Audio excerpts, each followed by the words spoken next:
Устаз, жардам беріңізші сұранам. Мен өзім 24 жаштамын. Зынаға аябай эле берилип кетип жатамын. Шартқа байланышты ушул күзүндө үйленем. Өзім 5 вакыт намаз окуймун. Жашоомдо баарысы жакшы. Бир эле зына маселеси жүрөктү тынч койбойт. Ала турган кызым 16 жашта. Ушул маселени чечип бериңизчи сурайм. Сизден Алла разы болсун. Туган мындай да, зына арам. Чоң күнө. Болгондо дагы имандан ажырай турган күнө. Имандан ажырап кала турган коркунуч бар да буда.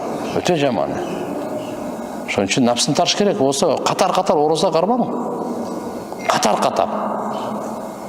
Мына азыр Ражаб айдын ортосу болуп калды. Шабан ороза кармаң. До конца кармаң баг. Адам ошо зына орозонун берекесине Кудай кааласа ошо арам ойдон дагы, арам нерселерден дагы сактанасыз. Кадимкидей адамдын дене жагынан дагы, руханий жагынан да сизге жардам берет.